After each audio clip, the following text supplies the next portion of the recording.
Right. Now, I'm absolutely delighted to have with me today Martin Milliner, the Claims Director at LV, and the latest in our series of ClaimsTech leadership interviews as part of ILC ClaimsTech 2021.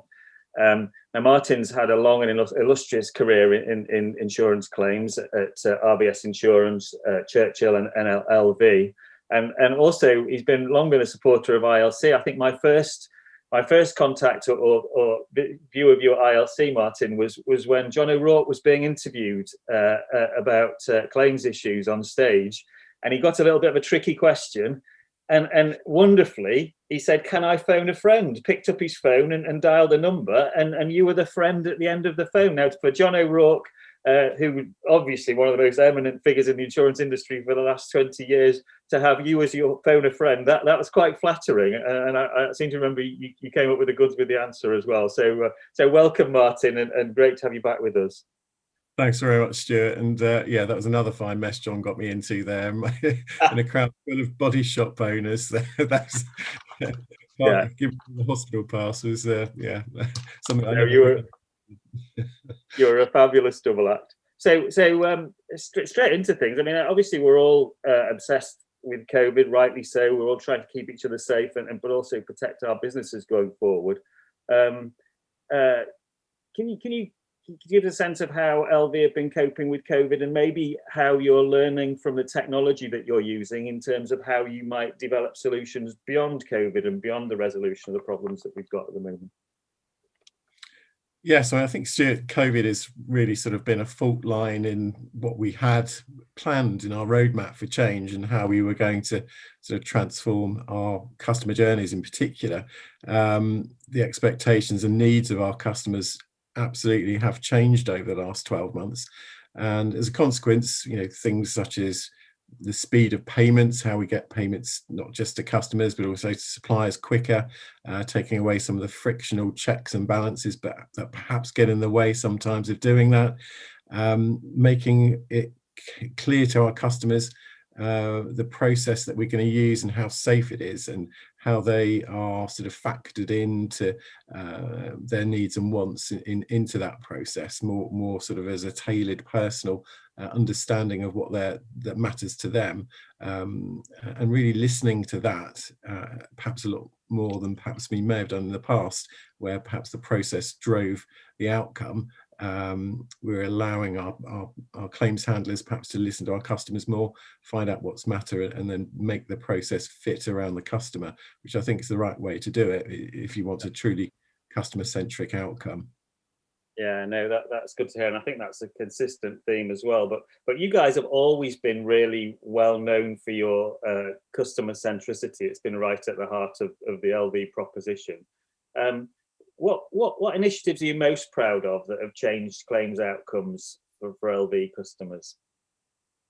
Yeah, I mean, we try to look at it in sort of a kind of four pieces of the jigsaw. So we look at the automation side, how that fits with digital, how that fits with machine learning, and integration and data enrichment. So getting those four things together to work cohesively essentially gives you the best possible outcome. So over the last few years, I think where we have probably led the line really in the industry in the UK is in terms of our machine learning integration. So the productionization, if you like, of AI into our claims processes, infusing every single touch point and decision point that we can with machine learning to support our claims handlers, making certain that we can bring forward as much of the customer decision making to that sort of front end at or near FNOL, to ensure that the ease of the process for our customers is really sort of taken to a new level. And I'm just really proud that our team have been able to do that. And certainly that sort of has borne an awful lot of fruit for us during the last 12 months, where we relied increasingly on those technological decision-making support to get where we are today, which I think is at a record high when it comes to net promoter score and customer satisfaction. Are you seeing it having a kind of a consistent impact across product lines, or more in motor, more in home? Where are you leveraging that kind of AI machine learning capability more? I think there's probably an equal opportunity for both products, to be honest with you. I think there's more that can be done in terms of low-hanging fruit. I think within the context of motor claims, that there are obvious points in the process which lend itself to AI and automation. In home, it's slightly more difficult because of the variables within a home claim, the broad peril types, and also the interaction with quite a kind of wide-ranging set of suppliers that you need to kind of service some of these claims. In home, certainly contents claims obviously lend itself very well, as Lemonade have demonstrated for years, to this type of automation. But yeah, as I say, motor, that it's an easier process perhaps to adopt along the decision path. Brilliant. And sort of in a wider sort of claims context, where have you seen outside of your business technology that's really blown you away and makes you think we should have some of that? What's really made you think that's exciting and something which we need to grab hold of? Yeah, it's an interesting question, this, because I think when you think of insurance, I mean, nobody gets excited. The general public are not excited about the prospects of insurance. Trying to sort of create digital solutions that excite insurance customers compared to online shopping or entertainment is extremely difficult. So I kind of look at ourselves in a similar sort of way, maybe, to doing your tax returns or buying your road tax. It's not a sexy kind of thing. Yeah. And you look at things like you look at things like gov.uk, which has obviously been very heavily used over the last 12 months. But even just down at the sort of basic end of things, I'm sure we can all remember days where we used to queue in huge, long post office queues to renew our road tax, or had to go to accountants to do sort of basic tax returns. But now, and it's evolved over time, when you go on the gov.uk website, you've got a very sort of simple, logical, step-by-step approach to how to buy your road tax or renew your road tax, or to as many customers have, declare a SORN to take your vehicle off the road over the last 12 months, or do your tax returns. And over time, the integration of data, the integration of those steps, the never asking a customer for stuff you already know type thing, or should know, or could know, or putting an action back to your customer. There's very little action that happens for a customer, very little to do other than follow that step-by-step guide. So it's a not very sexy kind of topic, but when you look at the COVID hubs, the tax returns, the renewal of road tax, all of those sorts of things are kind of equivalent kind of situations for customers, I think, when you compare a kind of begrudge kind of activity or service that customers have to make. In a broader sense, if you look at insurance, I mean, obviously there are a number of different sort of companies out there that have done remarkable things. There's some really interesting stuff. I mean, Mike Brockman with his Theo invention, I think, is an interesting foretaste, I think, of potentially where the advent of data and the connectivity, the connected cars, the step between insurers' data and the manufacturers around how we use that connected car data in the future, as that becomes increasingly available to us. I think that's a foretaste of the future. Or Ping An with their Good Driver app. I'd love to have what they can and do in China. The sophistication of their damage assessment model is fantastic, where they can at the roadside essentially settle a claim. You'll be able to take a photo, and the algorithms that they have of assessing the damage, if the app is used correctly, will enable a customer to have their claim settled at the roadside, where they can cash out simply select accept, and money will be transferred into an e-wallet for the customer to then go and spend to repair their car or do whatever they want with it. So, to be able to have that sort of e-wallet cashing out kind of process at a roadside claim would be a pretty incredible step forward for us. But one which I think isn't too far away for the UK to perhaps to get to. I love the fact that you've got 3 fantastic examples, but I love the fact that you used gov.uk, because I do a number of these sessions, and it's all too easy for people to say Amazon or Apple, but actually you're absolutely spot on with gov.uk. I did my tax returns yesterday, and actually you can't escape now, so their penetration and completion levels will be so much higher. But they've actually done it so that you can, because they can feed in your P60, without getting too complicated or bureaucratic, you can actually do your tax returns without actually having to input any core data. It's all done for you, and you can just say, which is quite, which is, as you say, would be a fantastic aspiration for an insurance company claims department to say, we're not going to take any information off you at all. We're just going to get you out of the problem that you've got by having a claim or an accident. So I love that example, Martin. It's the best one we've had yet. That's what we're here to do. I mean, essentially, we're not here to give work to our customers or give them the Spanish Inquisition. We're there to help them. If we are doing stuff that isn't there to help our customers, or questions we're asking that we should already know the answers to are all largely irrelevant, do we really care about what the weather was like when the claim has happened? Really? I mean, why are we still asking about what kind of weather it was? It's 99.9% recurring of the time. It is absolutely irrelevant. So it's all those sorts of things which really, just because we've always done it that way, really just things we need to challenge ourselves around. I love that. I absolutely love that. So the other thing on that, just pausing a little bit on that, on the gov.uk, according to YouGov, it's actually the 11th most popular digital service there is. It beats Amazon Alexa, which is quite extraordinary. But they're quite clever as well. When you look at it, there are a lot of fraud checks in there, and the way the questions and some of the help when you access it, the way it's tailored is very much kind of behaviorally kind of nudging you or influencing you to be honest in your declaration as well. So it's very, very clever.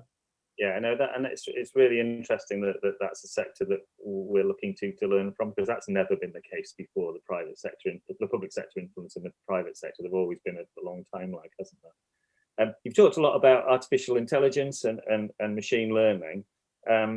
I guess we're essentially a claims community, and I guess we always hope that great people always be at the heart of great claims solutions. But do we need to recruit and train for different skill sets in the sort of the more technology-driven world that we're heading towards? What do you think the claims handler of the future is going to look like, Martin?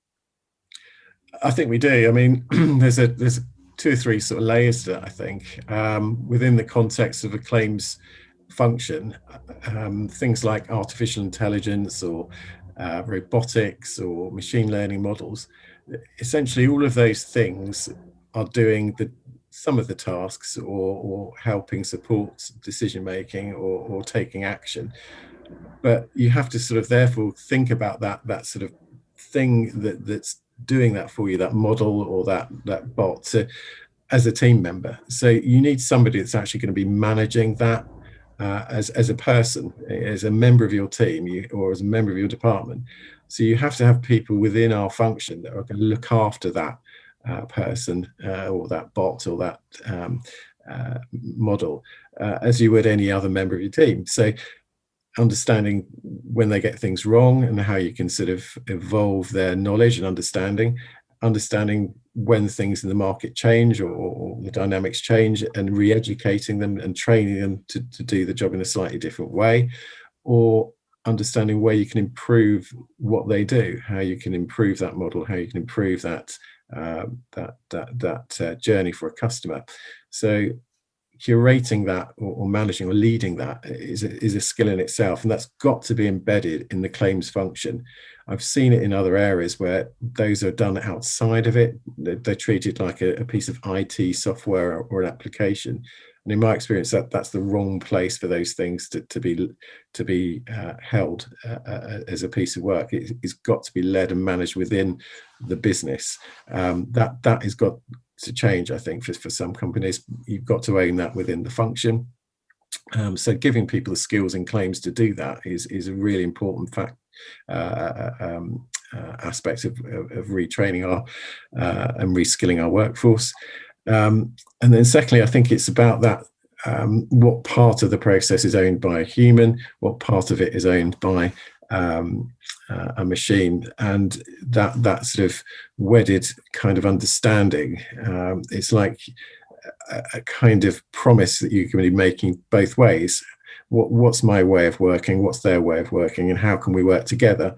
As I say, just like any other person you'd collaborate with in your team, you have to kind of have a way of working or a collaboration understanding with that model, with that bot or whatever it is, so that you understand what your role is, what their role is, and how, where you meet in the middle, it works best. Yeah. So understanding our and reskilling our people perhaps to be more focused on the empathy, the conversation, the journey for the customer. It shouldn't be the case that you, as a claims handler, your first thought is, right, how can I get all this information onto the system and fill out all these fields? It should be the last thing is about the admin. The first and only thing you should be focused on in a claims handling role is, how do I help that customer? How do I, in that moment of crisis, make it feel that customer is the only claim you're ever going to deal with? They're the most important person that you're going to speak to today, and deal with them as an individual and make certain that they feel like they've been listened to and heard, and that skill is increasingly one that I think needs to be valued in the world of social media and digital and Snapchat and Instagram. The messaging and conversational side of things is becoming less and less voice and more digital, and that therefore, when a moment of crisis hits, means that perhaps those skills are going to be tested. People are not used to perhaps communicating with you, and you're not perhaps used to listening to other people in a conversational style that gets the best out of the situation for people. So valuing people's ability to have a good conversation, as weird as that sounds, is something we need to kind of look at. Yeah, I think First Direct have been great at that over the years. I love the way that you're, I've said for a number of years, claims is about two questions asked in the wrong order. Are you covered, and what we're going to do to get you out of trouble? I love the way that you're flipping that, asking them in the right order, but also using AI and machine learning to kind of to move the "are you covered" bit out of the equation altogether. So that I think that's really progressive and genuinely customer centric. I think that's fabulous, Martin. Telematics is very much a buzzword. Mike Brockman's Theo solution rightly gets a lot of attention, and data and telemetry ever becoming more important in claims management. And I think we're all waiting car manufacturers' arrival on the scene in terms of their using their data in a much more progressive, proactive way. What do you think? How do you think insurers can best respond to that kind of disruption that's going to come from manufacturers using telemetry and data? Yeah, I think, to be fair, it's a variable experience for us at the moment. Talking to motor manufacturers, some are looking to collaborate, others are looking to sort of perhaps take a very short-term advantage over how they can perhaps use the data. With the advent of eCall in 2018, that very sort of subtly changed the game for everybody, and now we've got more penetration in the car park of those newer vehicles. eCall is starting to morph into ACall, which I think is a concern for me, because I'm not sure that's in the interest of the customer. So not just about eCall being an emergency situation, and can you use the data to hopefully get emergency services to help our customers quickly, or to rescue their vehicle from a perilous place, but it is also as I say, morphing into an e-call situation where potentially it's an opportunity for manufacturers to get to our customers first and then steer them into their dealership models, which I'm not sure is what that was ever intended to be by design anyway. That wasn't the idea of e-call. So, and I think for customers as well, when they take out a car insurance policy, they pay for many years and they get a chance to use it. It probably feels a bit odd that somebody's sort of trying to sneak their way in there and steer them down a different path in a moment of crisis. It's an easy thing perhaps to do. But relatively speaking, I think it's about how do we use that connected car data to feed our models. So my feeling is there should be a national centre where that data is stored, or potentially the MIB holding the keys on all of that data for the industry, and us, as we do with many other databases, then being able to freely access that. I think that would be my view. Data should be there needs to be a democratization of data. It shouldn't be owned by one sector. It shouldn't be owned in one pair of hands, because that data can therefore potentially be used not necessarily for everybody's good. So yeah, how do we make data more freely available? How do we make it easily accessible and there for everyone? I think whether that's body shops, customers, motor manufacturers, insurers, anybody that has interest, brokers in that data, it should be freely available. Yeah, and we'll finish on a light-hearted note. There's always days like these, we've got to find something to smile about. We were shocked and a little bit excited to see a new life insurer enter the market recently called Dead Happy, and its central customer proposition around the claim solution was death wishes, where you can decide how you want the fulfillment to work. And they're seriously and really having a go at disrupting traditional marketing and branding methodology in life insurance. Do you see something like that happening in home or motor? Have we got space for a kind of a radical disruptor like that? Well, I mean, I think I can point to two good examples. I mean, I love claims. Obviously, everyone loves claims. So, I mean, that putting that in the title is one thing. But yeah, other things like that. I think in the past, I think there was a little company with Crash in its title at one point. Crashworth, I think. Crashworth, yes. I think, yes. In the annals of history, I think they did okay. Yeah, possibly. I mean, it always puzzled me how much is a crash worth, and hopefully after May this year, not so much as it used to be. Much. Yes, very good. I see what you did there. Brilliant, Martin. Thank you. Listen, as always, an absolute pleasure and a huge amount of really valuable insight and thought leadership on what's going on both in technology and the wider market. It's always a pleasure, Martin. Thank you so much for your time. You're welcome. Thanks, Stu.